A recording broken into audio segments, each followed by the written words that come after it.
republic for which it stands, one nation, under God, indivisible, with liberty and justice for all.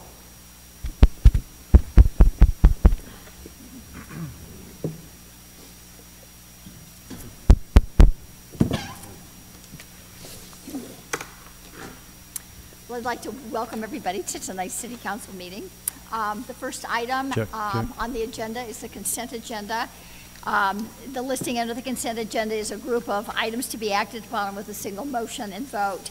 It's designed to expedite the handling of limited routine matters by City Council. I will ask if a citizen or a council member wishes to have any specific item removed from the consent agenda for discussion, and at that time, any member from the audience or any City Council member may request that an item be removed prior to the council's vote. The items on tonight's consent agenda include approval of the work session and regular meeting minutes for January the 9th, 2018, approval of the expenditure vouchers for January the 23rd, 2018, approval of a renewal retail marijuana store license for the Medicine Man. So at this time, are there any items on the consent agenda that anybody would like to see pulled? I don't have any. I have none. All right, then may I have a motion? Honorable Mayor, I make a motion to approve the consent agenda as presented with the addition of $22,308.49. Second. Keel. Aye. Lucero. Aye. McLaughlin. Aye. Carlson. Aye. Sheik. Aye. All right, this evening we have one presentation. Mr. Seth Kagan, who is a candidate for the Democrat nomination for the 58th Colorado House District, is here this evening. And if you want to step up to one of the mics over there, we'd love to hear what you have to say. Thank you. I see you have a long agenda tonight, so I'll just take a moment to introduce myself. My name is Seth Kagan. I have declared my candidacy for the 58th House District, and the reason I asked to have the opportunity to introduce myself is so that any of you can reach out to me and perhaps discuss some of the issues of concern to you at the state level in the event, both to inform my campaign and in the event that I'm elected to start building a relationship. My basic background is that I was a newspaper publisher and reporter and editor for many, many years. I published the Watch newspaper out of Telluride. We covered San Miguel County, Uray County, and the city of Montrose. And I was mainly, in addition to publishing the paper, I covered local government. So I have sat in probably more council meetings and county commissioner meetings and planning commission meetings than almost anybody. I've never had the opportunity to sit behind the desk and actually legislate, but I'm looking forward to trying that. So I don't want to take any more of your time. I'd like to hand out my information, my cards, so that any of you can reach me if you'd like to get in touch. And I'd love to pursue conversations with any of you with respect to the issues of concern and the issues of interest at the state level. So thank you very much for letting me come down and say hello. If anyone has any questions. Thank you. Thank you for coming. Very much. Okay, I'll just walk by and hand these. I've been told that this photo is just awful and people are not going to vote for me based on it. So I'm going to unload a few of these cards on you. You see what I really look. I don't know if it's the photo or the way I look, but regardless, I'm going to try again with a different photo. We'll just tell them don't judge a book by its cover. Thank you, sir. Thank you. I vote. Oh, yes, everyone votes. Thank you. We hope everyone votes. Huh? Thank you. Thank you very much. Thank you. It just shows that you're enthusiastic. I don't think it's that nice. I don't think so. Thank you. It's a nice photo. I think it looks nice. Most of my pictures are a lot worse than that. Mine too. I think it looks fine. Thank you. Thanks, Mr. Kagan. So are you driving back to Telluride tonight?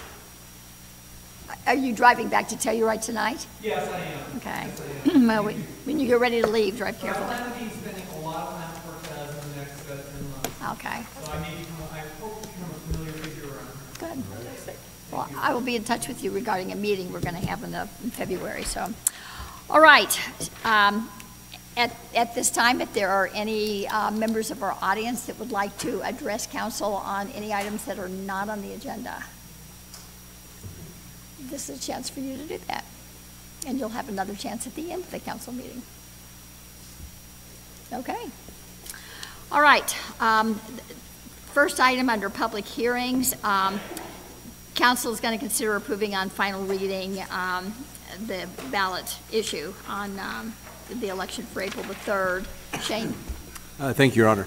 In 2001, registered electors in the city voted in favor of a 0.55 cent tax to fund the debt service and ongoing maintenance at the Recreation Center, which is set to expire on December 31st of 2021. Following the construction of the new rec center, the city has used a portion of the tax generated to fund the operations of the building, thus keeping the rates for the facility affordable for our residents. After thoughtful discussion and deliberation by council, it was determined that keeping the recreation center affordable is in the best interest of the community and the facility, and that asking the residents to extend and reduce a reduced tax amount was the responsible and correct action to take. So the city engaged D. Weiser with Butler Snow to draft the attached ordinance that contains the ballot question. It represents three basic elements. It conforms with the laws of the state of Colorado. It conforms with the city's charter and the previous ballot question. And it also contains the input from the city on what we'd like the question to achieve if it's passed by voters.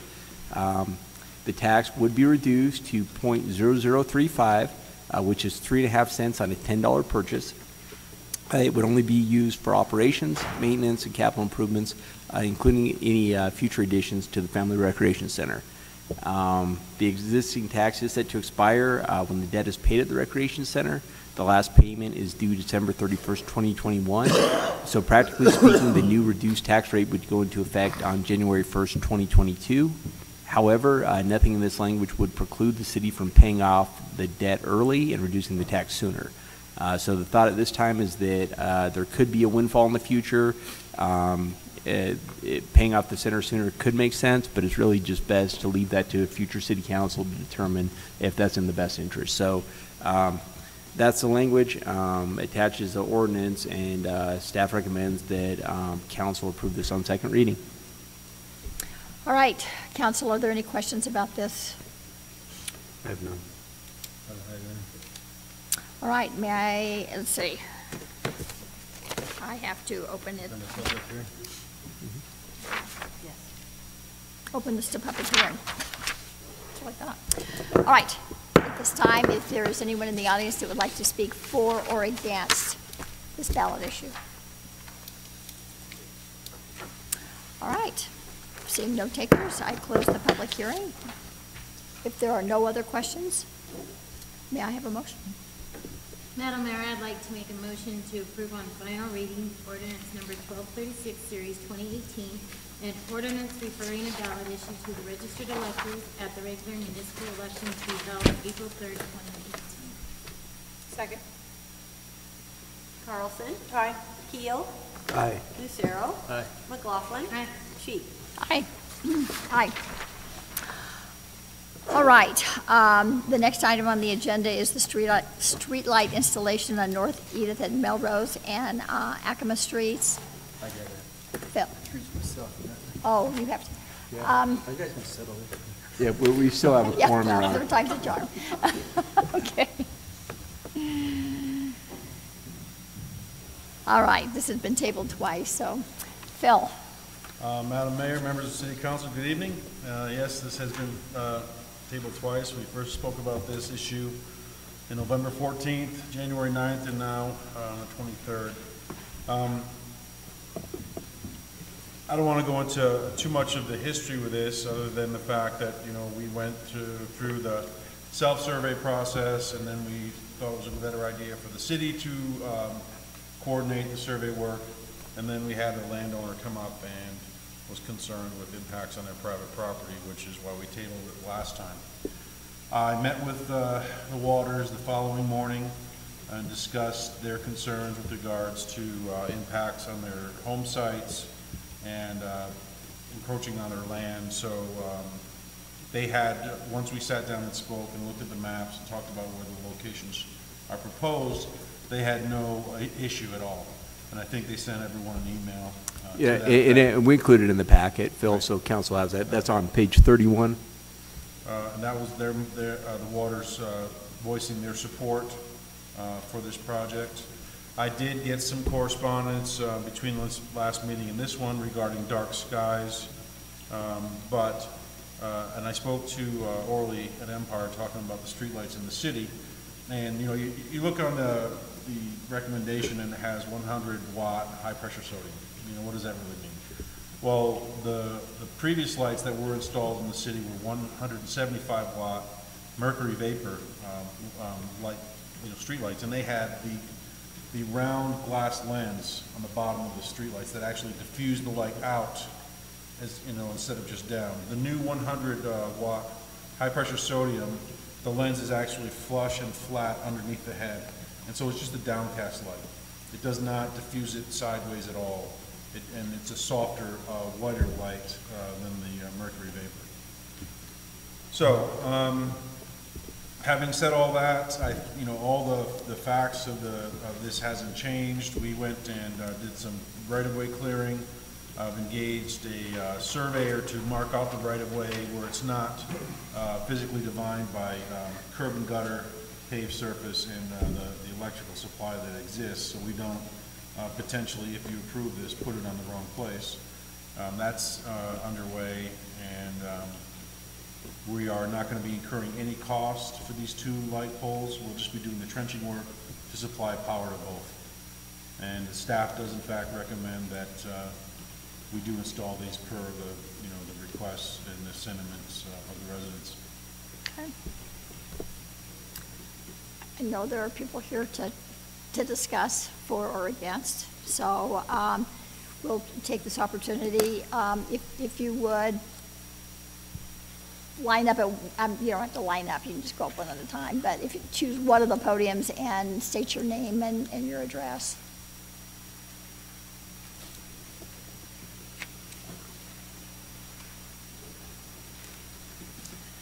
My name is Margaret O'Brien, and I live at 1217 Edith, and I want to protest the proposed street lights on Edith.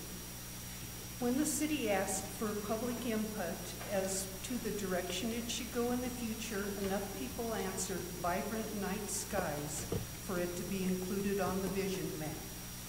No matter how decorative these new street lights are, if enough are installed, a lot of ambient light will be produced. In the United States, if you live within 250 miles of a city, you cannot see the Milky Way. Soon the Intermountain West will be the only place in the continental United States to view the night skies. I sit on my porch watching meteor displays and stars. Already there's a huge street light 2 houses to the east of me. The new light will be 1 house to the west. My yard is caught right in the middle. Concerns of safety and thievery in the neighborhood have been raised. In 34 years, I have lost 2 items to thievery. For those same 34 years, I have walked through my neighborhood both in the early morning and the evening, easily logging 300 miles a year in the dark. And I have never been threatened or forced to defend myself. In my block, there are porch lights, motion sensor lights, security cameras and alarms, fences, gates, pit bulls, and some amazing firepower. If all of these safeguards which are already in place aren't enough, lighting up the night sky isn't going to be the answer either. Thank you for your consideration. Thank you, Margaret. Thank you.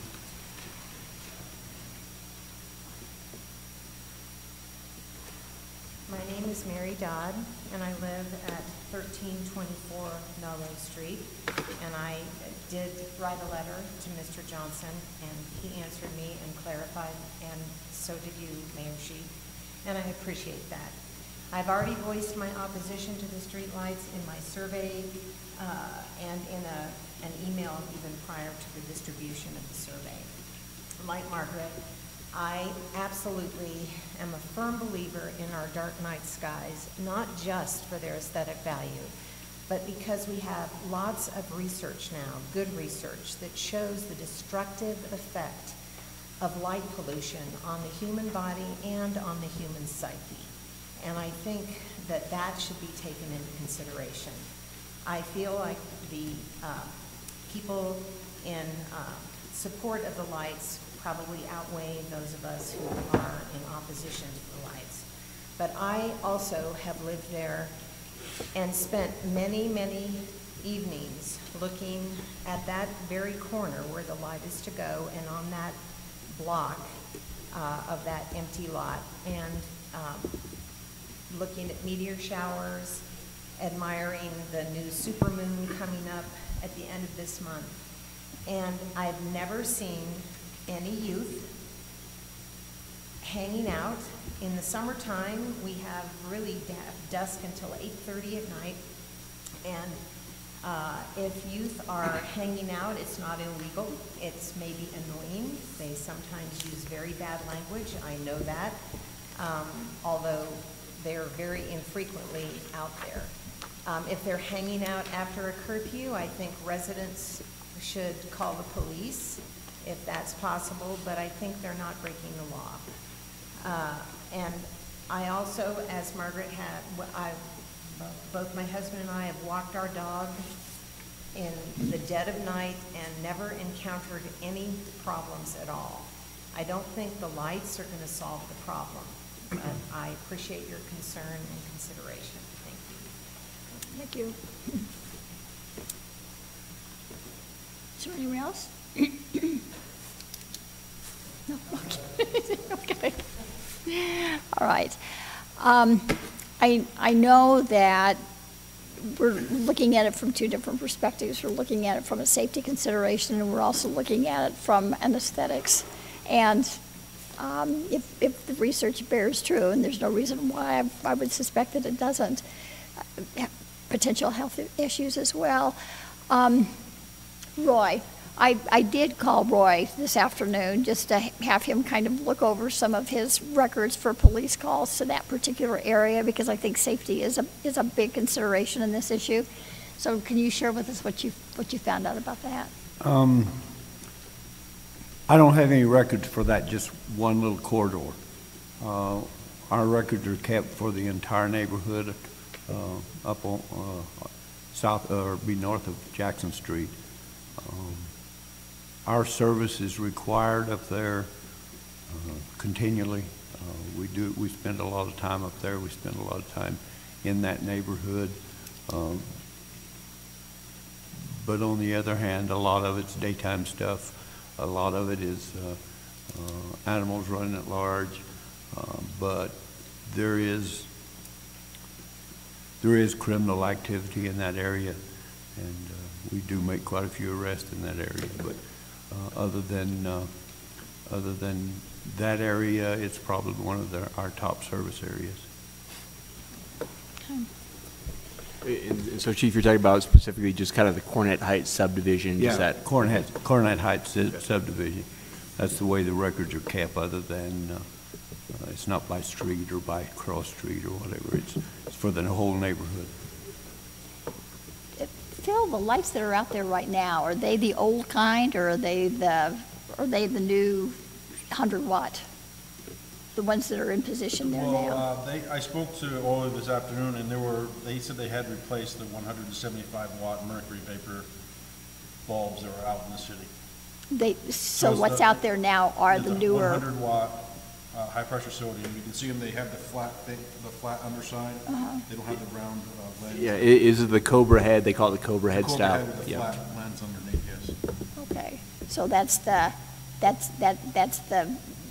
best dark sky light that's available for that kind of a setting right now. That's what Empire does provide for us, yes. Okay. I did drive through there this evening before I came, just because, I mean, I'd been to the area, but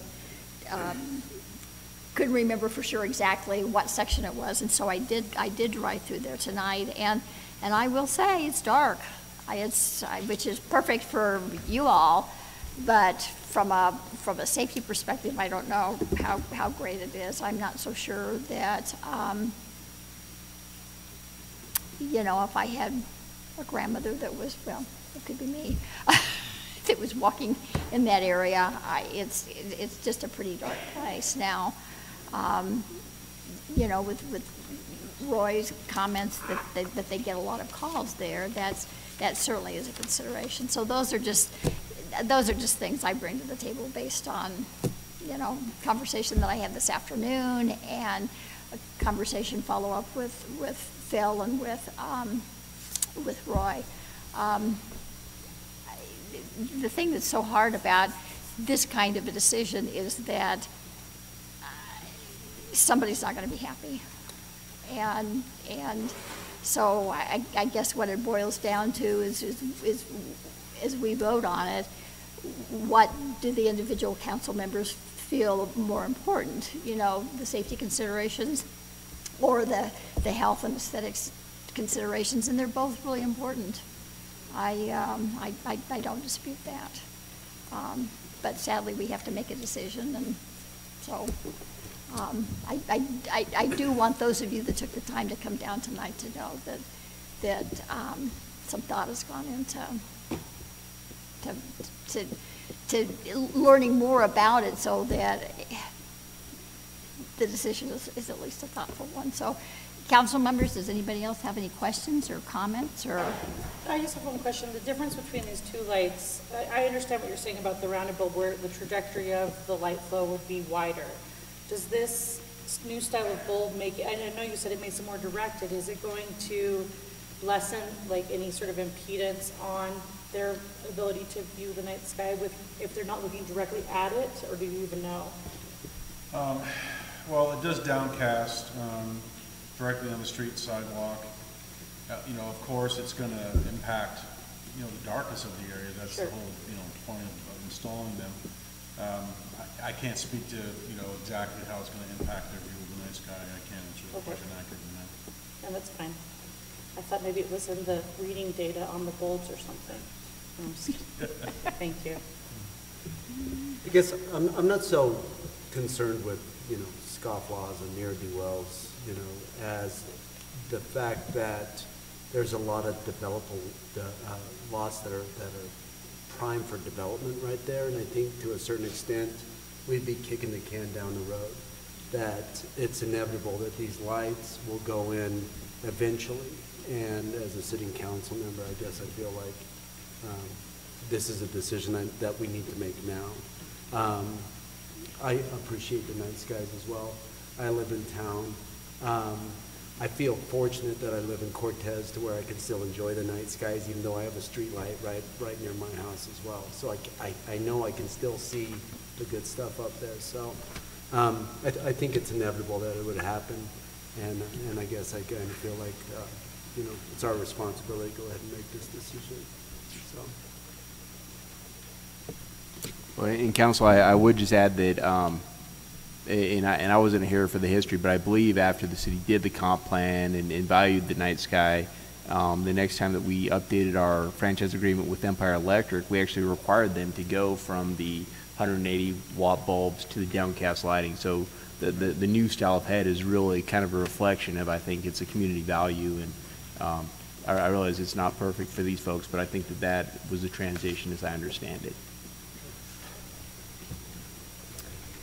all right, if there are no other, I keep forgetting Orly's not there. If there are no other comments or questions, may I have a motion? And I make the motion to approve the installation of 2 100-watt high-pressure sodium streetlights on North Edith, one at Melrose and one at Acoma Street. Second. McLaughlin. Aye. Carlson. Aye. Keel. Aye. Sheep. Aye. Thank you very much for coming. I know this wasn't the outcome that you were hoping for, but I certainly, I hope that you leave feeling that your concerns were given a lot of weight, and that the city has looked at trying to reduce the impact of lights. So thank you. I hope this doesn't discourage you from coming back on other issues that are of concern.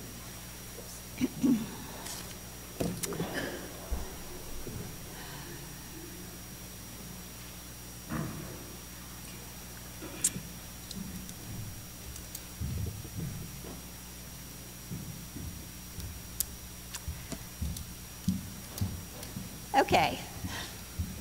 New business. Resolution 3, Series 2017, improving an IGA with CDOT.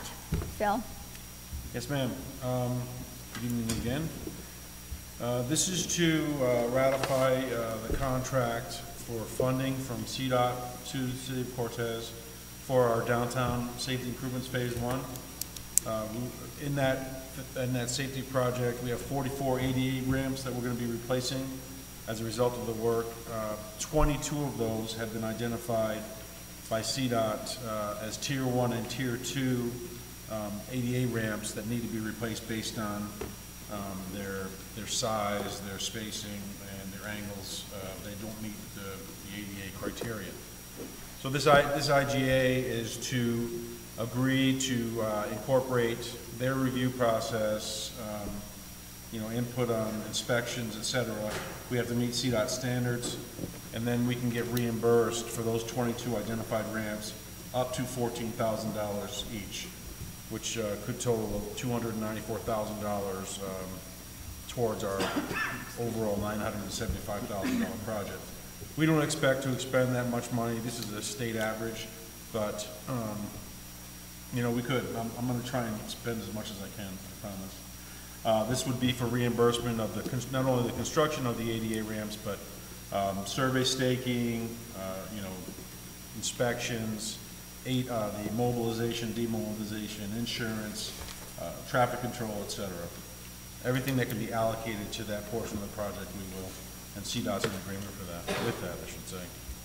So this is just a resolution authorizing the mayor and the city to enter into this IGA with CDOT to receive funds for the Cortez ADA ramps on US 160, and authorizing the mayor, Karen Sheik, to sign said agreement. Any questions, council? And I just want to add one thing. I just really want to commend Phil. I think it speaks so much for our working relationship with CDOT to walk in a meeting with them and walk out with almost $300,000 of their funding. That's not an easy task for anybody. So I think Phil and his staff have done incredible work here and have really built these relationships. I'll remind you that earlier this year, when they did the North Broadway, they freed up, I think, $100,000 or so to clear out a lot of concrete for us, which they were unwilling to do a few years ago. They also helped cost share the streetlight replacement on that project, which is something that they were not willing to do a few years ago. So I just want to commend Phil and his staff, because I think that by building these relationships with CDOT, we're seeing the fruits of that in spades. And then also, Phil didn't mention, because it's really not part of this discussion, but for this project, we also had the $200,000 DOLA grant as well. So in a almost $1 million project, there's possibly $500,000 just coming in from grant. So again, just good job, Phil. Keep up the good work, and he actually hates this, so I'm getting a lot of pleasure in doing it as well. So you've earned your salary. Thanks, Phil. If we're so appreciative, quit it, right? All right, are there any questions? Not after that. All right. How are we going to follow that? Come on. May I have a motion, please? Go ahead. Make a motion approving resolution number 3, series 2017, improving the IGA with the Colorado Department of Transportation to receive funding for the Cortez ADA ramps on US Highway 160, and authorize the mayor to sign the agreement. One second. McLaughlin. Aye. Carlson. Aye. Keel. Aye. Lucero. Aye. Sheik. Aye. All right, a counterproposal amending proposal contract between the Montezuma Cortez School District and the City of Cortez. Shane? Thank you, Your Honor.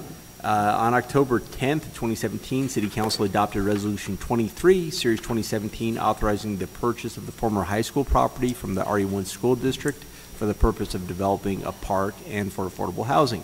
The district considered the offer and had a few minor edits and, just putting some dates in and cleaning up the contract a little bit. But one change in the counteroffer that took staff a little bit of time to discuss was that our offer said that they would take all the utilities back to the property line before they turned it over to us. They advised that they had a demolition plan, and it addressed the utilities, and they wanted to, you know, since they already hired a contractor, they wanted to take the utilities back as described in the demolition plan. And so, thanks to Sam and Phil's staff, they met with school district staff, including the architect, and really went through the details of that plan. And now, after I think a lot of time and due diligence on our part, we're satisfied that their demolition plan is great and it works for the city. So I know that's a long answer, but that was the only little caveat that we wanted to check. So that's why we've had a little bit of a delay getting this back to council. So with all that, and I would mention too that the money has not been countered. The city's offer is still in the contract, so it really was fairly insignificant as it turns out. So staff recommends that City Council move to authorize the mayor to sign the attached counterproposal. Okay. Questions? May I have a motion? Madam Mayor, I make a motion that, to authorize you to sign the attached counterproposal, amending the proposed contract dated October 11th, 2017, in the Montezuma Cortez School District and the city of. Second. Carlson. Aye. McLaughlin. Aye. Lucero. Aye. Keel. Aye. Sheets. Aye. All right. IGA with Montezuma County Clerk and Recorder for the municipal election. Linda. Yes, as you guys know, for many years, we've worked with the Montezuma County Clerk and Recorder. They do elections every year. They're my right hand. I don't know how I would do an election without them. They just have, you know, so much expertise to offer to help with this. And this intergovernmental agreement just helps do so many things. Most of it is just the counting at the end. Their machines that we use are something that we couldn't afford to buy just to have an election every 2 years. So it works out really well for us. This year they will include providing the election judges. Both Dolores, Mancos, and Cortez will be sharing in that expense, so it's good for all of us. We'll be helping also with sharing the equipment costs, so together it works for the city and for us. So I ask that you guys would approve this intergovernmental agreement so that we can get underway. All right, council. Questions? Comments? Motion? Honorable Mayor, I make a motion to enter into the intergovernmental agreement with Montezuma County Clerk and Recorder for the municipal elections. Second. Keel. Aye. Lucero. Aye. McLaughlin. Aye. Carlson. Aye. Sheets. Aye. Thank you. All right, ordinance 1237, Series 2018, regarding the declaration of emergency ordinance. Mike? This is sort of a two-part process you're getting tonight. You're going to get the emergency plan itself from Lori and the chief, and this is how government would operate. One of the things that some of the recent emergencies come out is, oh my gosh, the town board meeting place is underwater. Half the council or the board is here, the other half is there. We've lost all our facilities. How do we operate? So what this ordinance does is gives you a concrete mechanism for operating when there's really not much left to operate from or with.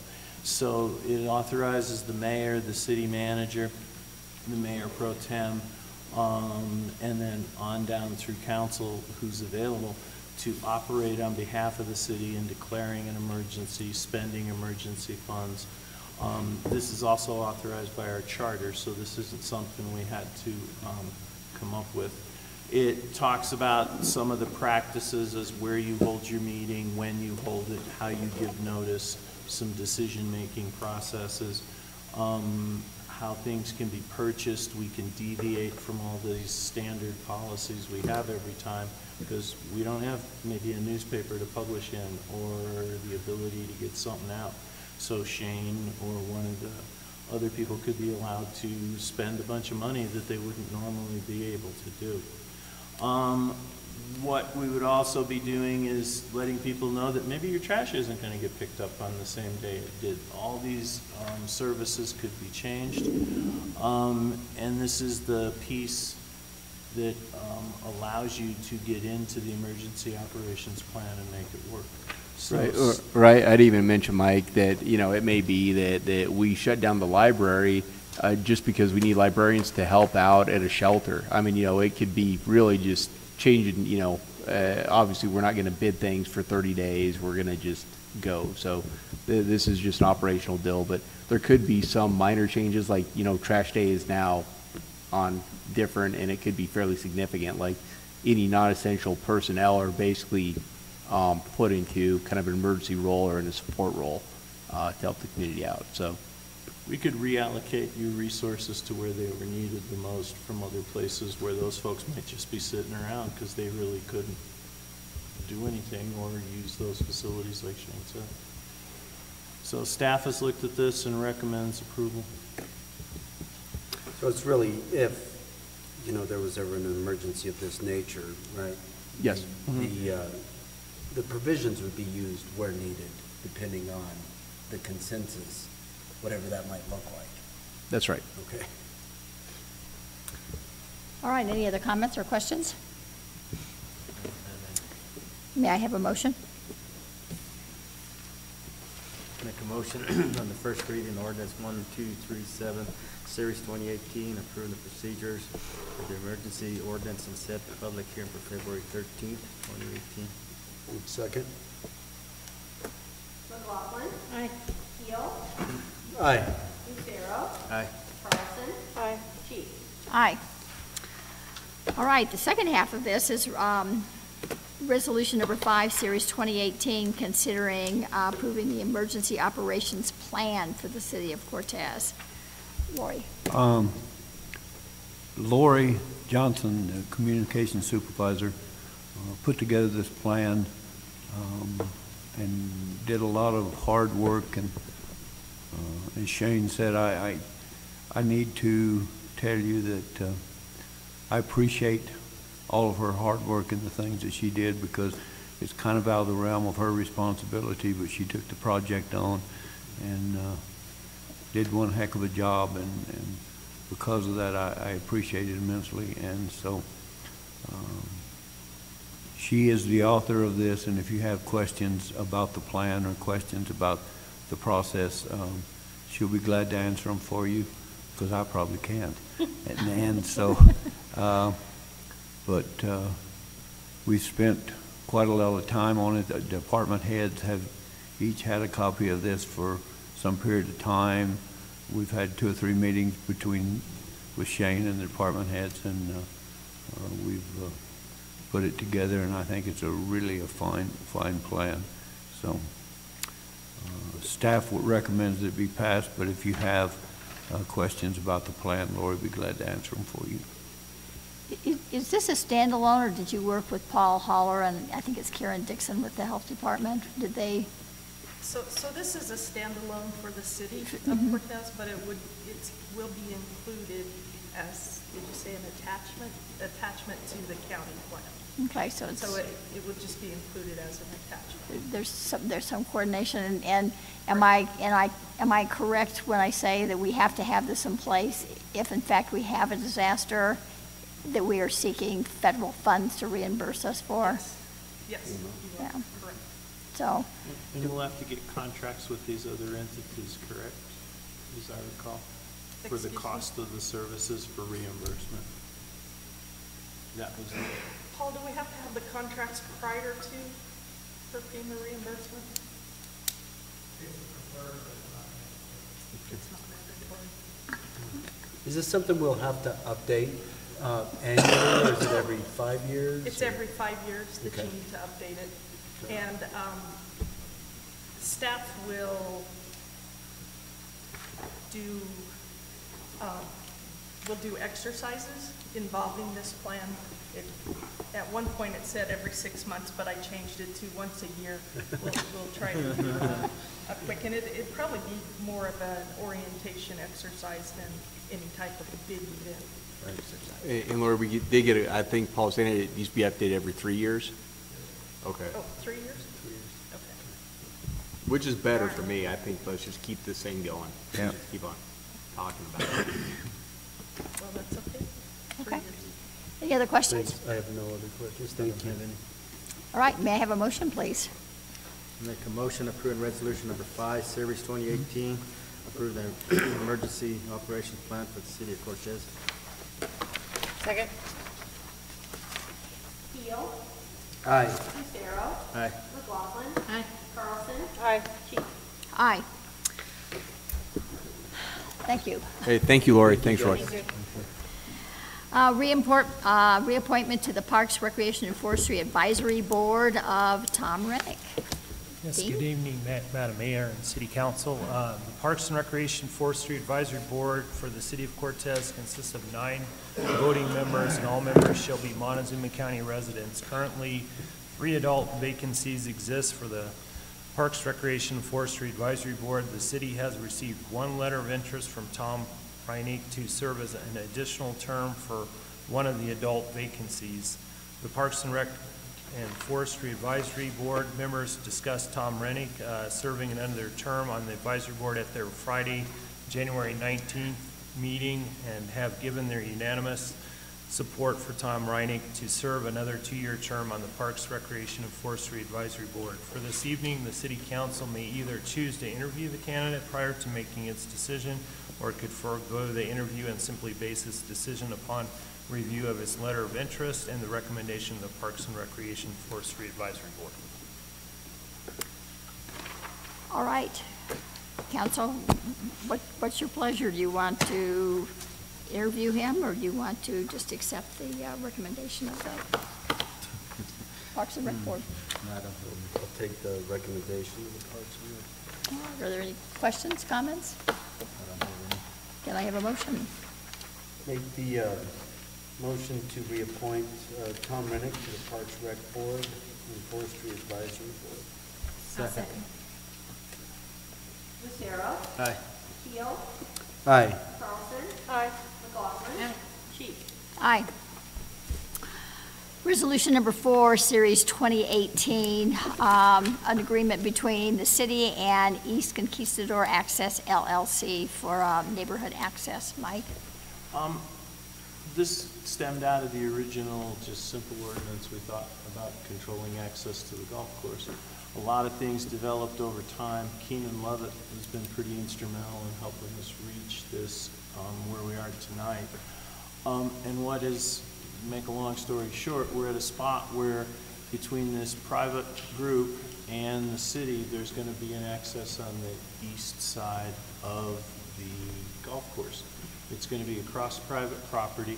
It will be controlled, maintained, constructed by an entity, East Neighborhood Golf Cart, or Conquistador, East Conquistador Access LLC, and there will be a gate through the city fence.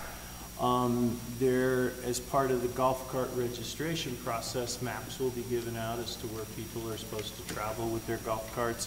So this thing's gotten them off from one simple ordinance to about 4 separate sets of documents that we've managed to coordinate. Again, in some ways, I still have to say Shane and I had the easy job because we only had to argue with each other and come to an agreement. But Mr. Lovett had to get a whole bunch of people in the neighborhood to agree on how to come together and get something done.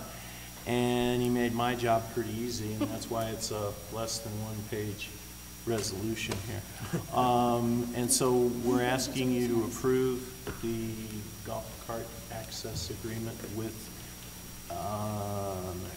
East Conquistador Access LLC. That's a mouthful. Yeah. And we believe it'll be in the best interests of the golf course because it'll help control the access. There'll be some, single entry point instead of just like a Le Mans start out of everybody's back door. Are there any questions, council? We have none. And I just want to say, I want to reiterate what Mike said, and I'm not really in a generous mood tonight, but I do really want to thank Keenan Lovett. I mean, it's that he did really help bring a lot of divergent interest in the neighborhood and really brought a focus to this conversation. And I think the reason why we're here tonight with a place to grant is because of his work and of course, neighbors. So thanks, Keenan. Really, truly, thank you. Guys. Really do appreciate it. If you have any leftover accolades, Oh, I've got, during the manager update, I'm going to talk for 5 minutes about you, Mayor Pro Tem, so just stand by. Thank you. We can hardly wait. All right, may I have a motion, please? Honorable Mayor, I make a motion to approve Resolution Number 4, Series 2018, approving an agreement between the city and the East Conquistador Access Limited Liability Company for an east neighborhood access to the Conquistador Golf Course, and authorizing the mayor to sign both the resolution and the access agreement. Second. McLaughlin. Aye. Carlson. Aye. Keel. Aye. Lucero. Aye. Sheets. Aye. All right. Ordinance number 1238, Series 2018, setting the public hearing. Mike. Low we come back to whence we started, which is this ordinance, I think about 3 or 4 months ago. The ordinance hasn't really changed. It says thou shalt not access the golf course except from approved access points. It makes it a penalty. It also protects our fence. Hey, you can't cut our fence without our permission. Things we take for granted, but for some reason around the golf course have not been taken for granted. Staff once again comes back to this and recommends passage of this. It helps control the use of the golf course, keeping it safe from a variety of different things. And staff recommends passage and setting this for a public hearing on February 13th, 2018. All right, any questions? May I have a motion?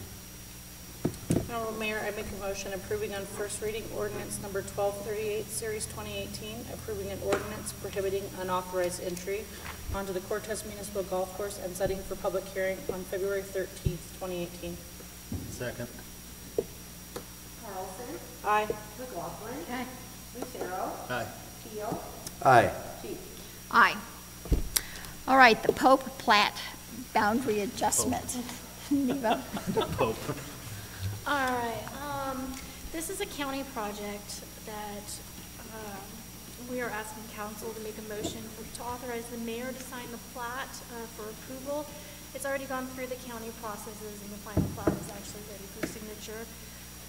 Mr. Pope has property at 311 North Broadway. Right now, the city-county line bisects the parcel, and he is adding property on the county side to this parcel.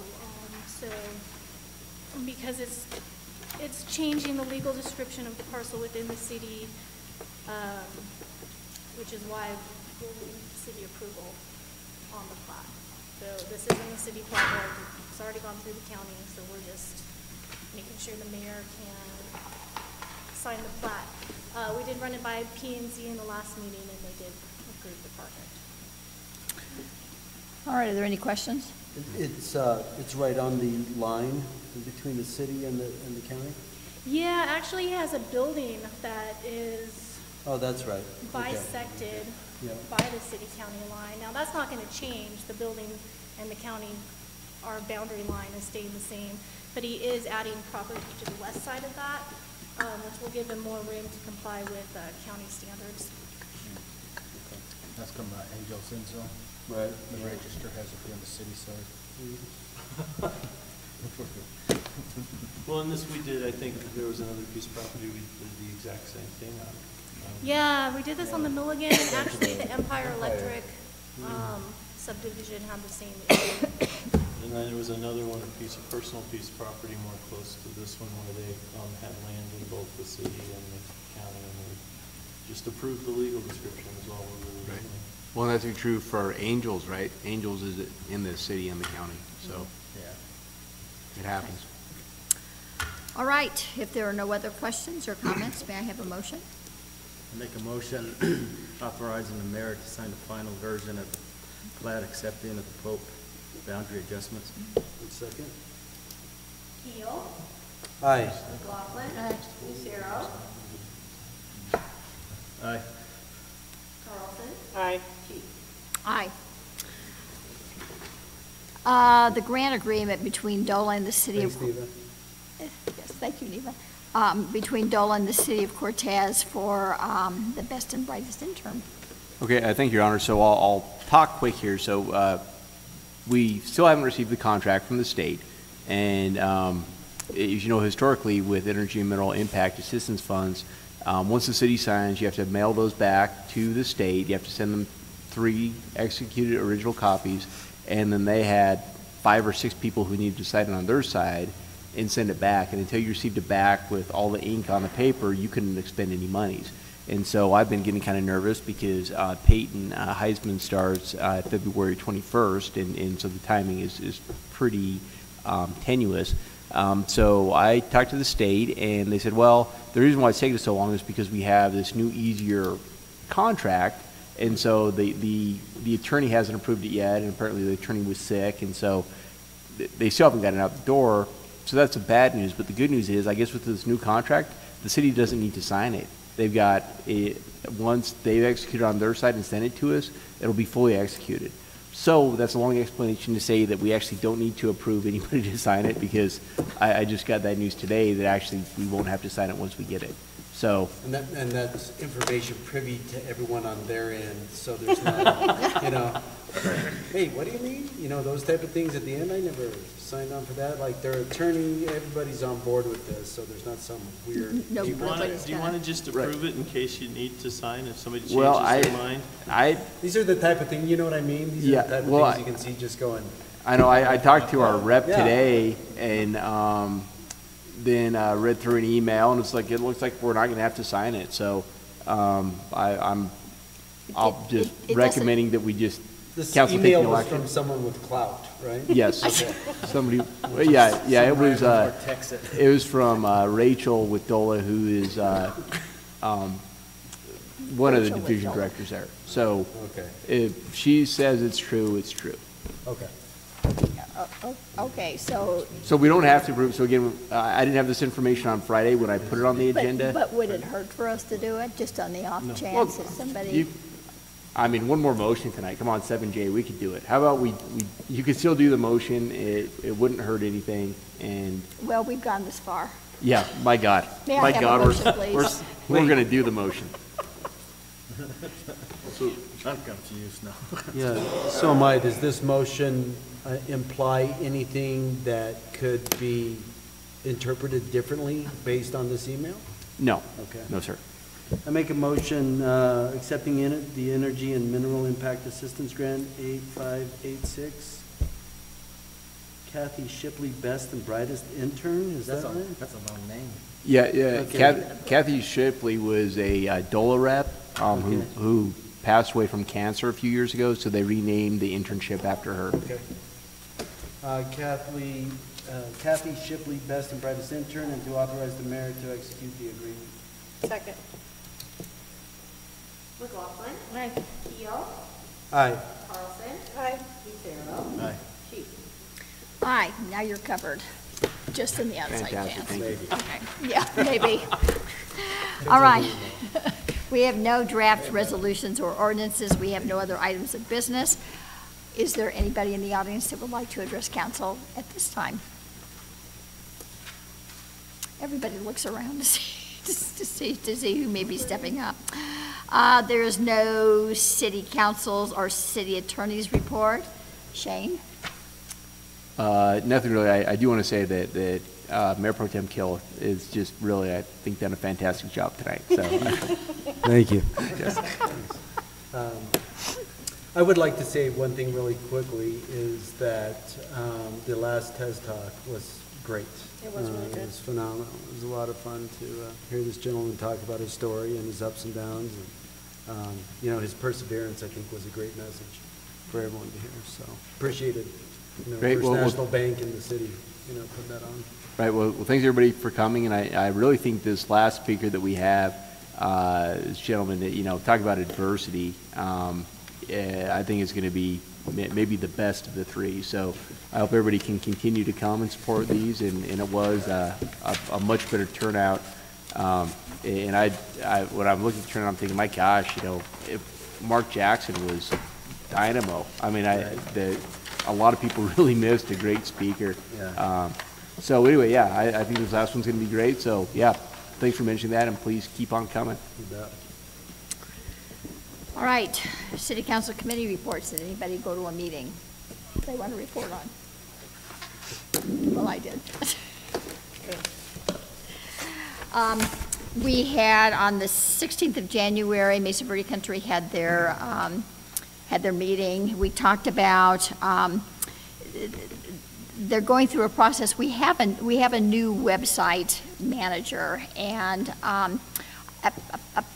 apparently what's happened, I don't know whether it was the result of the transition or whether it was just the old website manager that didn't keep things up to snuff, but the search engine optimization, which bumps your site up near the top when somebody types certain keywords in, because it hadn't been fine-tuned enough or kept up or whatever, it has negatively impacted the number of searches on our site. And so that number has dropped, but Kelly's pretty sure that that's the reason for it, and so consequently she's getting that addressed.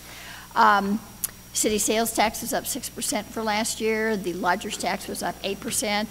Montezuma County lodger's tax was up 10%. So that was good news. Yes, for sure. One of the things that Kelly and her staff are getting ready to do is they're going to be doing some extensive research on the numbers of VRBO and Airbnb sites that we have in the county. The feeling is that we've got an awful lot of these lodgers who basically aren't paying lodger's tax, and that's a negative in a couple of different ways. Number one, it doesn't generate the income for either the county or the city that we would like to have. And secondly, it's not very fair to those people that are collecting lodger's tax and submitting it. So they're going to do some research and find out, see if we can get a better handle on how many facilities we have, not only in the city but in the county as well. And you know, if these organizations are in fact collecting sales tax and are not submitting it to, if they're just submitting it to the state and there's something we're not doing that we need to do, then they're going to follow up to see what needs to be taken care of. She can track that because they have to have a business license, correct? Well, they're supposed to have a business license. We don't have a business license in the city. They don't have to have a business license in the city? We don't have business licenses in the city. Well, we have a sales tax license that people need to get. Well, I'm thinking of, well, that's. I mean, in the county. Oh, in the county, yeah. I will tell you, Your Honor, that I already met with the finance director about this. You and I had talked about it in December, I think, when Kelly first brought it to your attention. So Kathy did some research, and in the city itself, there isn't that many. I'm talking on a handful, and we do have some that are remitting. And part of the tracking that's hard is, let's just say Councilwoman Carlson is doing this. And so she rents out a house for VRBO, and she sets up an LLC because she's an attorney, and her LLC is I Like Cats Wearing Pajamas LLC or something. So if we say, well, geez, we've got this VRBO and, you know, on Sligo Street, and we see it on VRBO, we don't necessarily know that I Love Cats Wearing Pajamas is the one who's paying the lodging tax for that. So it gets a little bit complicated to determine, but I'll tell you, we don't really have that many in the city, and we do have a few that are paying into city taxes. So I think that I would encourage you to ask Kelly to just go ahead and call Kathy or meet with her, and we're happy to share that information. We also talked about ways that we could notify HomeAway.com and these other vacation rental sites that, you know, we are due these monies, and try to contact these folks and try to compel them to do something that I think that she may find there may be a bigger amount of them in the county, but I think in the city themselves it's just not. There's not a whole lot there that we can find. Okay. Kelly's in the process of revamping their marketing strategy so that they can more specifically target select markets. They've divided them into the bucket listers who are 66 and above, the dream trippers who are 51 to 65, the adventure seekers at 25 to 35, and the experienced seekers who are 36 to 50. And they've got a pretty well-defined list of characteristics that these different marketing groups exhibit, and so they're trying to they're trying to develop marketing strategies in order to appeal to these different groups and come up with suggestions for what they can do to visit our area. They did get the report back from the Hillsdale Research Project. It's been determined that every person visiting Montezuma County spends about $312 while they're here. 80 to 90% are planned visits that follow a plan that they thought out ahead of time. It wasn't just a spur of the moment thing.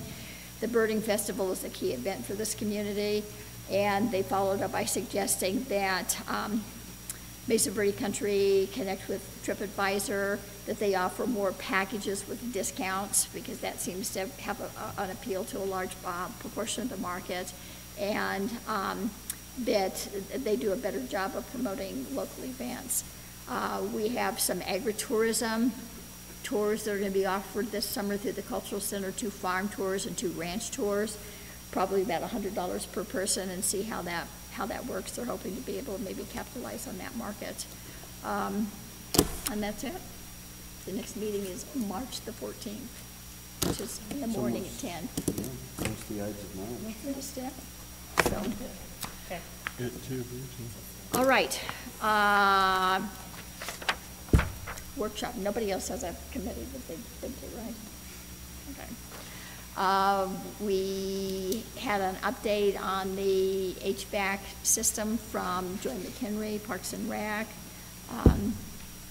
Just to kind of outline for council what we're looking at as far as closure dates and how they're going to handle this big project. And it's obvious from the materials that Joy gave us this evening and what she was sharing with us that the city's given a lot of thought to how they're going to deal with this to hopefully inconvenience our citizenry as little as possible. We had a discussion on funding for rural philanthropy days. We discussed the appointment to committees that were previously served by Councilman Tim Miller. And then had general discussion. Is there anybody that has anything else for the good of the city? Sounds good. Adjourned. Yes.